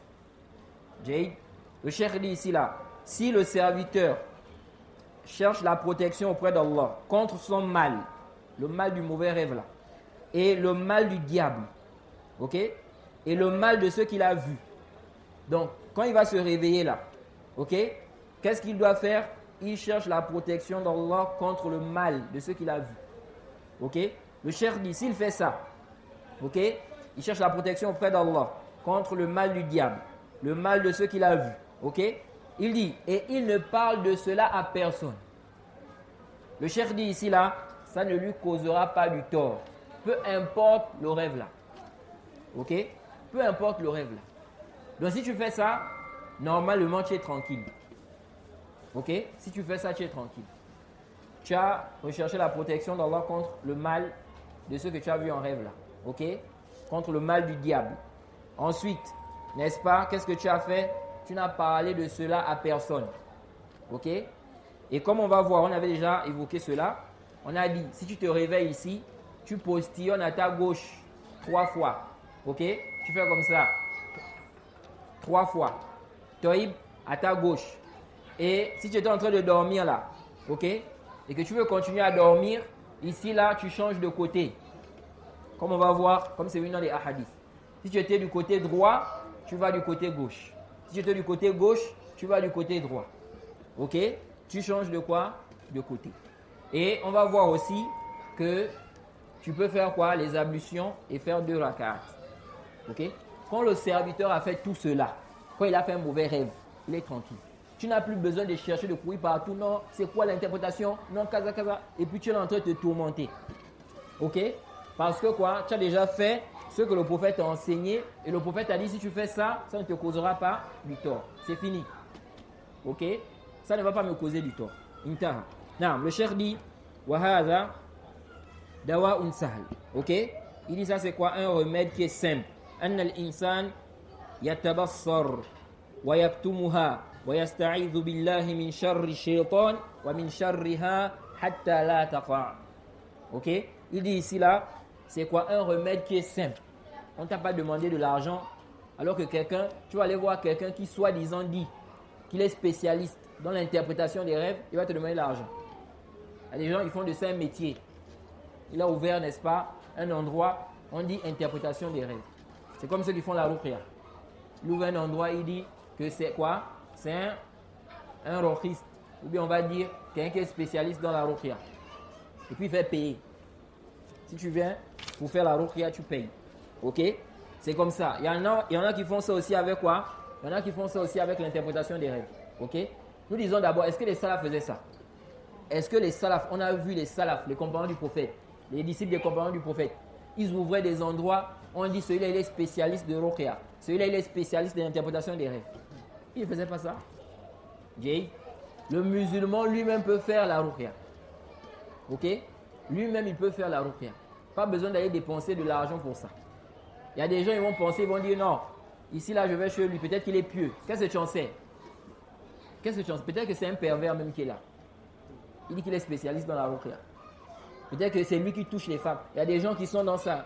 Ils disent qu'ils font la ruqya là. La façon dont ils touchent les femmes des gens là. Vous êtes étonnés même. Tu sais, ça c'est un homme qui est en train de toucher une femme qui est une femme étrangère. Il fait la ruqya. Parfois il s'isole même avec la femme. Il est dans une salle là-bas enfermé. Soit disant il fait la ruqya à la femme là. Jay, alors que tout ceci c'est quoi? Ce n'est pas permis. Ok? Ce n'est pas quoi? Ce n'est pas autorisé. Now, donc, ici, là, nous disons, toi-même fais la ruqya. Même si tu es un pécheur, demande à Allah. Jay, demande à Allah. Allah écoute l'invocation de celui qui est angoissé. Ok? Même si tu es quoi? Même si tu es un pécheur. Ok? Et aussi, demande à Allah pardon. Ok? Fais tawbah. Conforme-toi à la législation. Sois sur la droiture. Ne persiste pas à rester dans le faux, dans le péché. Tu dis non, je vais aller demander à lui là parce que je vais aller demander à celui-là parce que j'estime qu'il est pieux. Et puis toi-même tu es dans la désobéissance, tu es dans le zina, tu es dans le mensonge, tu es dans le vol. Non. Il faut quoi? Il faut faire tauba. Et il faut te conformer à la législation. Non. Donc, il y en a, ils vont te prendre de l'argent. Alors que le prophète a enseigné ce qui est simple. Ok? Tu ne dépenses rien. Et le prophète a dit ça ne va pas quoi? Te causer du tort. Tu t'es réveillé, tu as postillonné à ta gauche 3 fois, tu as changé de côté, tu as demandé la protection d'Allah contre le mal de ce que tu as vu là, et contre le mal du diable. Ok? Tu as fait les ablutions, tu as fait 2 rak'at, khalas, c'est fini, ça te suffit. Ok? Ça te suffit, tu n'as pas besoin d'aller encore te torturer ou bien aller par-ci et par-là dire je veux l'interprétation de ça. Non. Ensuite, le cheikh a dit, donc il dit ici, il patiente, il cache ça. Il demande la protection, n'est-ce pas, d'Allah contre le mal du diable et le mal de ce qu'il a vu. Il dit, afin que quoi? Ça ne se réalise pas. Afin que ça ne se réalise pas. Il dit, Amma al-qismu thalith. Ensuite, on a la 3e catégorie de rêve. Ok? Donc, première catégorie, c'est le bon rêve. On a dit ce qu'il faut faire quand tu fais ça. Ensuite, le mauvais rêve. On a vu aussi, de manière générale, ce qu'il faut faire.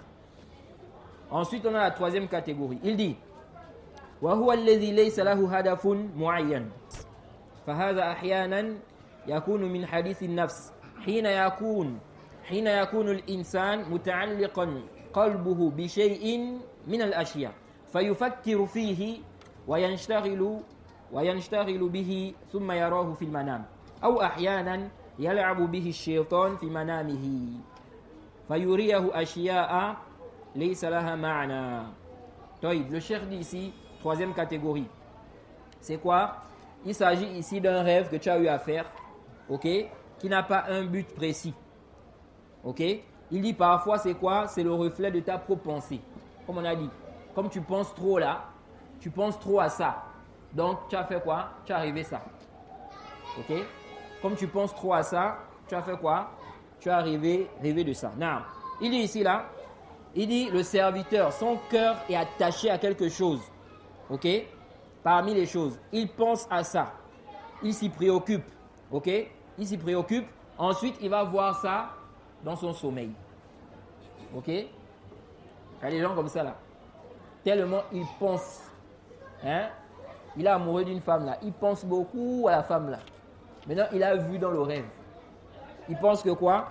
Que ce qu'il a vu là, c'est un bon signe. Parce que je l'ai vu en rêve. Alors que c'est parce qu'il pense trop à elle. Ok? Toïb, il dit ici. Donc, à cause de ça, il va penser n'est-ce pas, tellement il va penser et se préoccuper de ça qu'il va voir cela en rêve. Ou ahyanan, et ça peut arriver. Quelqu'un maintenant, n'est-ce pas, il a quoi? Il a eu un problème. Ok? Il a eu un problème dans son travail. Et il pense beaucoup à ça. Au point où il a fait un rêve par rapport à ça. Ok? Maintenant, quand il a fait le rêve là, lui, directement, il pense quoi? Il pense que ça là, c'est vraiment un mauvais signe pour son travail là. Ok? Ça veut dire que le travail là, n'est-ce pas, c'est pas un bon travail pour lui. Ou bien, n'est-ce pas, ça veut dire qu'il va perdre son travail. Et il commence à être perturbé. Ok? Alors qu'en réalité, c'est parce que, comme il a eu d'abord quelque chose là-bas au travail, à cause de trop penser à ça, ok? Il a fait quoi? Un mauvais rêve par rapport à ça. Non. Toïb, ici là, il dit, le cheikh dit ici, donc il dit, parfois c'est quoi? C'est le diable qui joue avec lui. Ok? Dans son sommeil. Le diable joue avec lui. Parce que le diable, n'est-ce pas? Il est quoi? Il cherche à ce que l'être humain soit triste. C'est pourquoi le serviteur ne doit pas, n'est-ce pas, donner, n'est-ce pas, au shaitan cette capacité-là. Ou bien on va dire, n'est-ce pas, cette chose qu'il aime. Le fait d'être triste. Ok? Il faut souvent quoi? Être joyeux. Ne pas rester triste. Jay? Parce que le diable aime quand lorsque tu es triste. Ok? Donc il faut quoi? Il faut faire des choses qui vont te faire changer d'idée. Ok? Qui vont faire en sorte que tu sois en joie. Ok? Parce que la tristesse là, non seulement ça va t'impacter toi-même, et le shaitan se réjouit, mais en plus de ça, en plus du fait que ça t'impacte, le shaitan se réjouit, tu peux aussi impacter d'autres personnes. Tu peux faire du mal à d'autres personnes. Ok? À cause de quoi? À cause de cela. Non. Donc il dit ici quoi? Il dit, non. Ça peut être quoi? Le diable qui joue avec lui.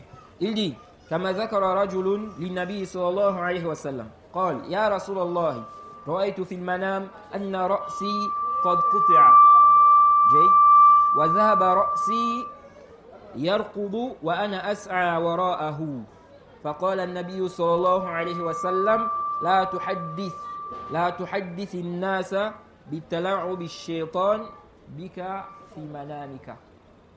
Jay, il dit ici que le prophète lui a dit. Donc il dit comme le cas, le cheikh Ibn Uthaymin donne un exemple.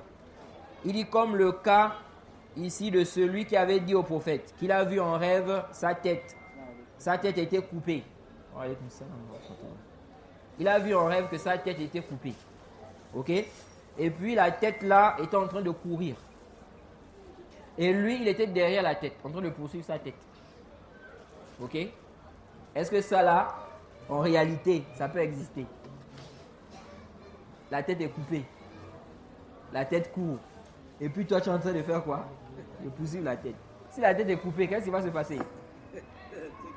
Tu vas mourir. Jay.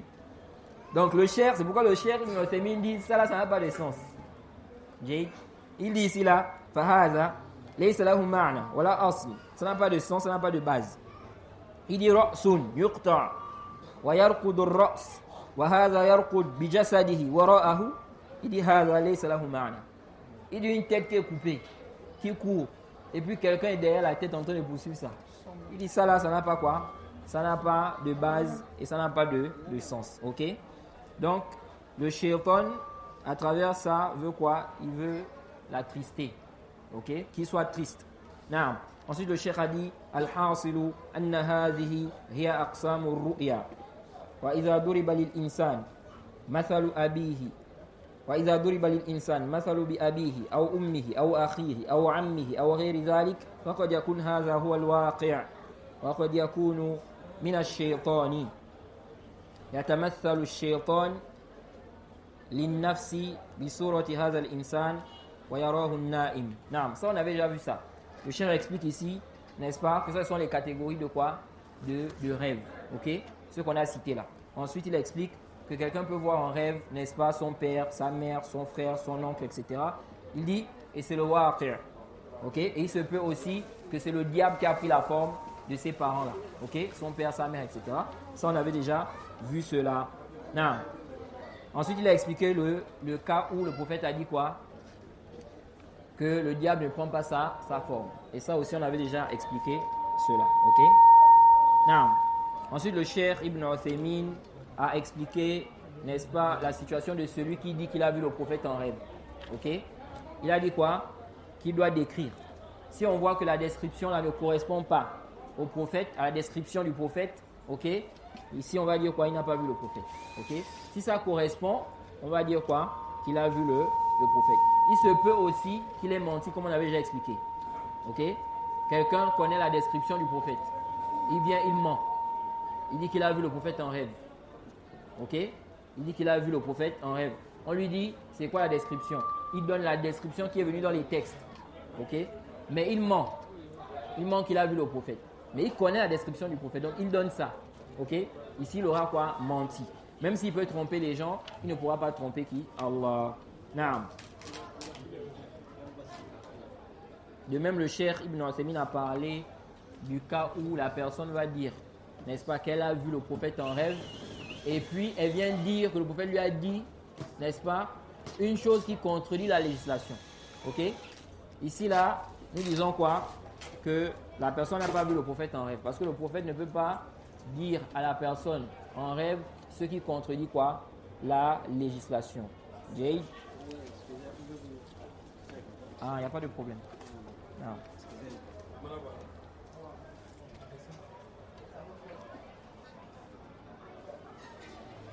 Non. Ensuite, l'imam Nawawi a cité quoi? Il a cité ici d'autres hadiths en rapport avec la question du rêve. Ok? Donc on va s'arrêter ici. Samedi, on va terminer quoi? On va terminer ce chapitre-là. Ok? Et jeudi prochain, Inch'Allah, on n'aura pas cours. Vous voyez? Parce que, comme vous le savez, la fête ce sera quand? Hein? Jeudi ou? Jeudi ou vendredi? Inch'Allah. La fête ce sera jeudi ou vendredi. Ok? Si la fête c'est vendredi, on n'aura pas cours jeudi. Ok? Et si c'est jeudi, khalas, on n'aura pas toujours cours. Non. Donc on s'arrête ici. On demande qu'Allah nous facilite. Non. Non. J'ai une question. Quand on parle de rêve là, on a dit que quand la personne se lève, parmi les choses que la personne doit faire, si elle est sur le côté droit, pas sur le côté gauche. Mais est-ce qu'il n'y a pas une interdiction de dormir sur le côté gauche? Non, non. Jade, ce n'est pas interdit. Jade, il y a des gens qui pensent qu'il est interdit de dormir sur le côté gauche, là. Par contre, il est recommandé de dormir sur le côté droit. Ok? Mais ça ne veut pas dire que c'est interdit de dormir sur le côté gauche. Ce qui est interdit, c'est de dormir sur le ventre. Ok? Dormir sur le ventre, beaucoup de gens ne savent pas ça, c'est interdit. Donc, dormir sur le ventre, ce n'est pas permis. Dormir sur le dos, c'est permis. Dormir du côté droit, c'est permis. Dormir du côté gauche, c'est aussi quoi? C'est aussi autorisé. Non. Non. Il y a quelqu'un qui avait une question ici, là. Il est parti. Il y a un frère qui avait une question, là. Il est parti. Hein. Ah. Il est parti sur. Il n'y a plus de questions.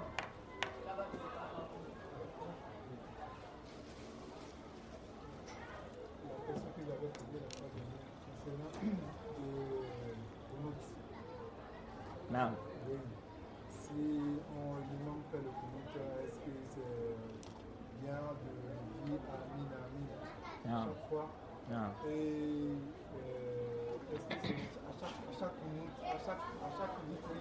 qu'on doit faire le commentaire? Non. Ou bien si l'imam que les gens il fait l'erreur, il veut jumeler chaque minute et il le fait sous forme de maghreb.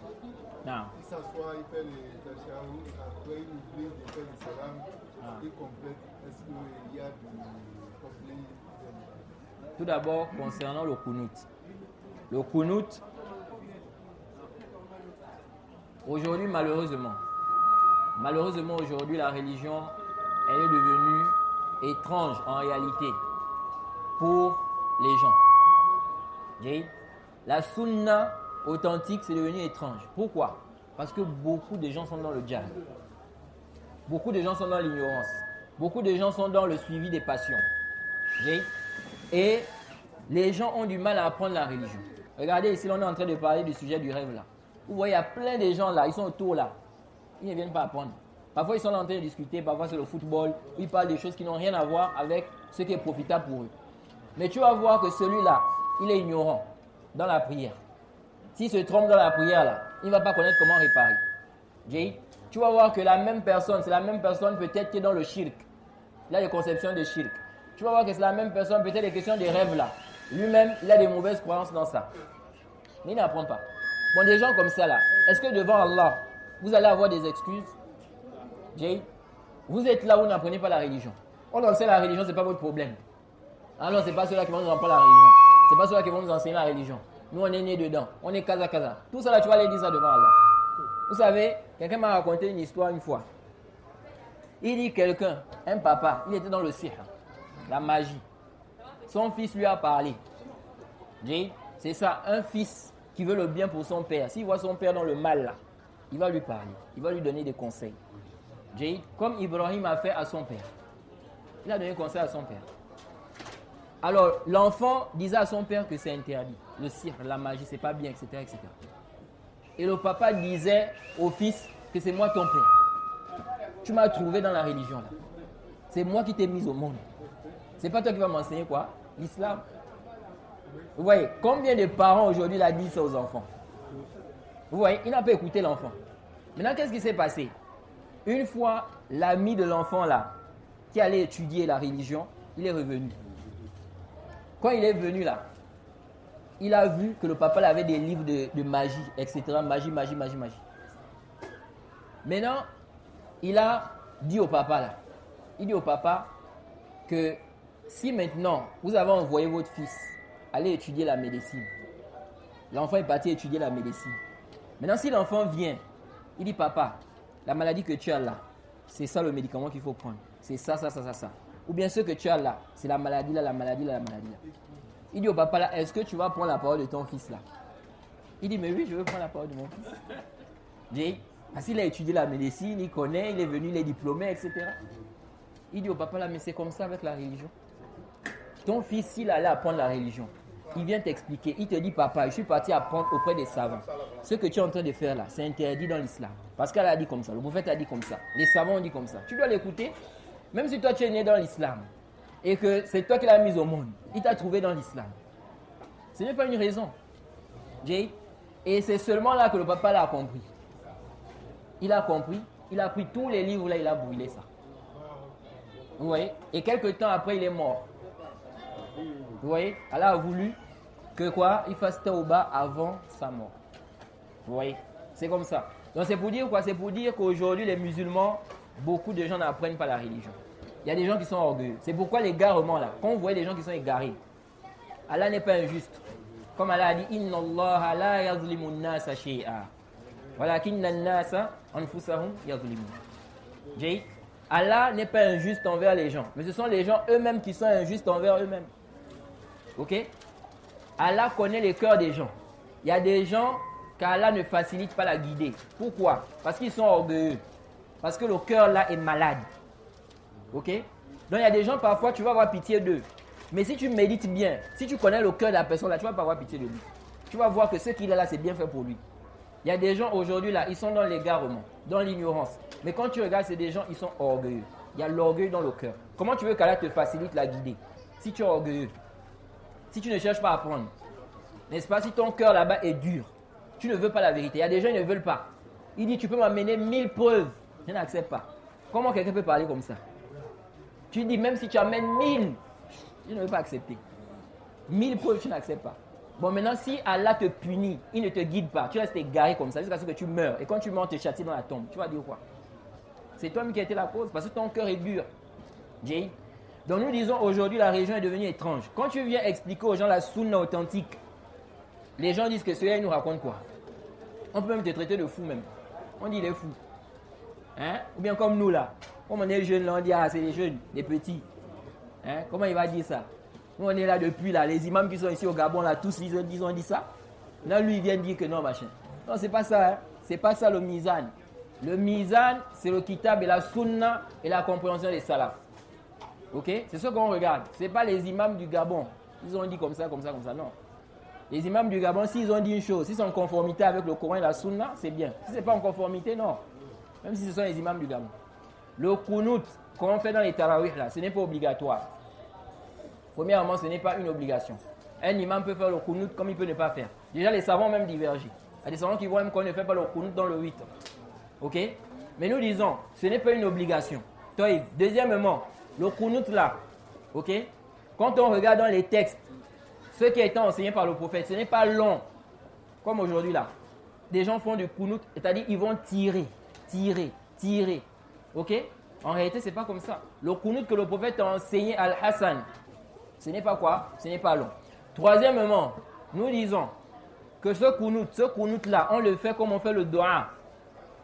Pas comme on lit le Coran. Ok? On ne psalmodie pas le kunut. Ça, c'est des innovations en réalité. Même si la majorité des gens font ça. Même si on fait ça à la Mecque. Ce n'est pas ça le dalil. On psalmodie le Coran. Ok? Quand tu as emmené les ahkam de tajwid dans le kunut, Allahumma hdina fi man hadayt. Ça là, ce n'est pas venu dans la sunna. Le prophète n'a pas fait ça, les compagnons n'ont pas fait ça. Et vous allez voir, n'est-ce pas, ce qui montre encore que les gens sont en erreur dans ça. Quand on fait le dua, n'est-ce pas, lorsque vous êtes, n'est-ce pas, en prosternation, est-ce que vous psalmodiez le dua? Non. Quand tu fais le dua, quand tu vas aux toilettes, avant d'entrer aux toilettes là, ce que tu récites avant d'entrer aux toilettes là, est-ce que tu lis ça comme on lit le Coran? Non. Quand tu fais le dua, tu demandes à Allah de te faciliter à la maison. Ok? Tu as fait un dua, qu'Allah te facilite le travail ou bien la santé. Est-ce que tu psalmodies ça comme on lit le Coran? Non. Mais pourquoi le dua? Ça c'est aussi un dua. Pourquoi quand c'est le dua du kunut, on fait ça comme on lit le Coran? Où est le dalil de ça?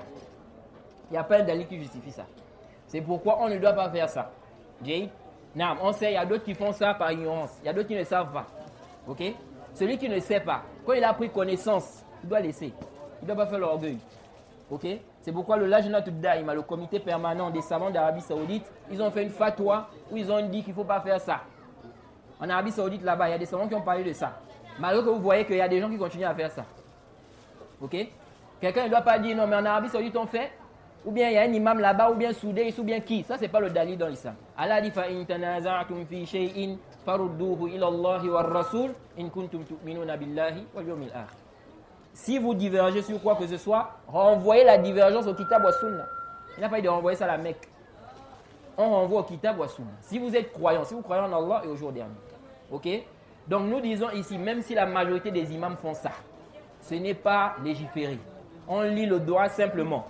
Allahumma hdina fi man hadayt. C'est comme ça. On fait ça comme ça. Sans quoi? Sans psalmodie. Ça c'est quoi? Ça c'est un.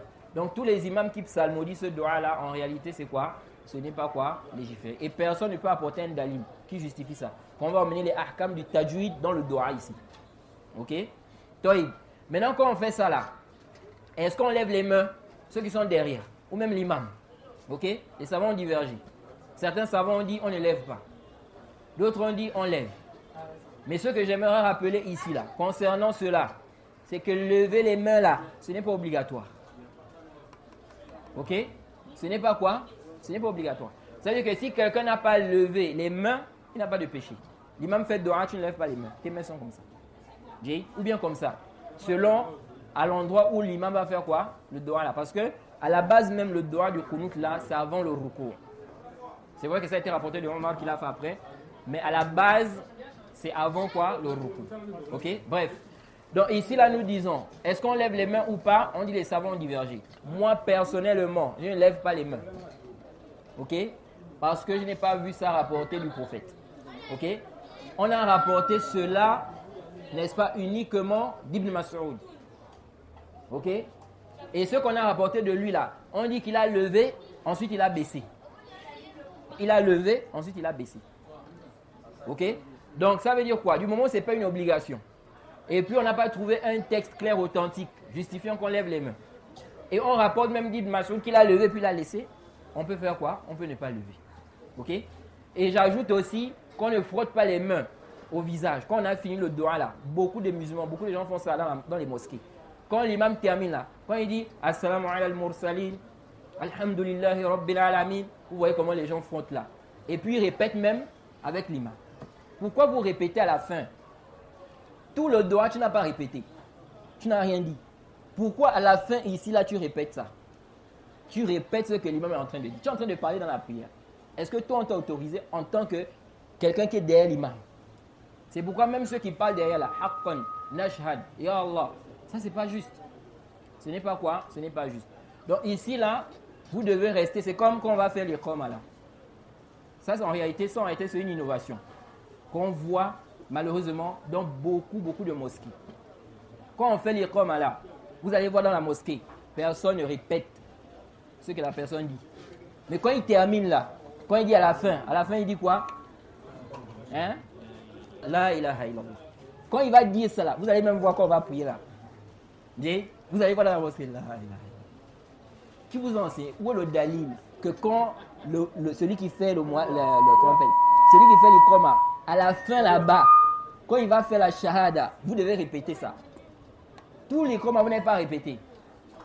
Les savants ont divergé. Ça dit que ça là même, c'est une position qui n'est même pas, il n'y a même pas un dalil, il n'y a même pas un savant qui soutient ça. La divergence des savants, c'est est-ce qu'on répète les khomas. Mais vous ne répétez pas. Vous attendez à la fin là. Pourquoi? Ça là c'est quoi? Ce n'est pas prouvé. Ok? Et nous disons même les khomas, on ne répète pas. Ce qu'on répète, c'est la zan.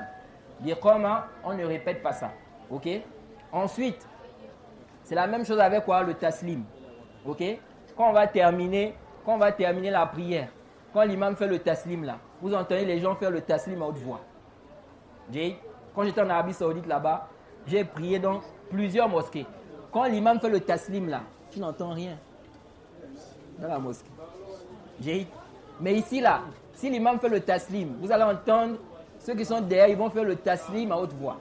Pourquoi vous faites le taslim à haute voix? Tous les azkars que tu fais dans la prière là, tu fais ça à voix basse. Ce que tu dis quand tu es au ruku, ce que tu dis quand tu es au sujoud, tout ça tu dis ça à voix basse. Maintenant quand on arrive au taslim, tu fais ça à haute voix. Nous disons quoi? Ce n'est pas légiféré. Non. On va s'arrêter ici comme c'est l'heure de la rupture. En résumé, ici là, la position que nous suivons, c'est quoi? On ne lève pas les mains. Ok? Mais si quelqu'un a levé les mains, en se basant sur le Asar d'Ibn Mas'ud, moi je ne blâme pas cela. Ok? Tout en sachant que ce n'est pas une obligation. Aussi, comme on a dit, le kunut là, il doit être court, ce n'est pas long, et puis on ne psalmodie pas cela. La dernière question, rapidement concernant le fait de faire le witr, ok, comme on fait la prière de Maghrib, ok, ça là, ce n'est pas légiféré. Ok, on m'a dit qu'il y a un imam, ou il y a quelqu'un qui a fait ça ici là, et il n'a pas fait quoi? Sujud sahwi. Vous voyez? Et ça c'est dangereux. Quand on fait le witr là, il y a deux façons de faire ça. Quand tu pries le witr, 3 rak'at du witr, il y a deux façons de faire ça. Soit tu fais 2 rak'at, ensuite tu fais le taslim, ensuite tu ajoutes une rak'at, tu fais le taslim, c'est fini. Soit tu fais 3 rak'at enchaînés, tu ne t'assois pas. Mais faire le witr de 3 rak'at, comme on fait quoi? La prière de Maghrib, ça ce n'est pas légiféré, le prophète a interdit cela. Wa subhanaka Allahumma wa bihamdik wa ashhadu an la ilaha illa anta astaghfiruka wa atubu ilaik. Moi, je ne mets pas de c'est ce que j'ai dit. Le soir, là, on n'emmène pas ça.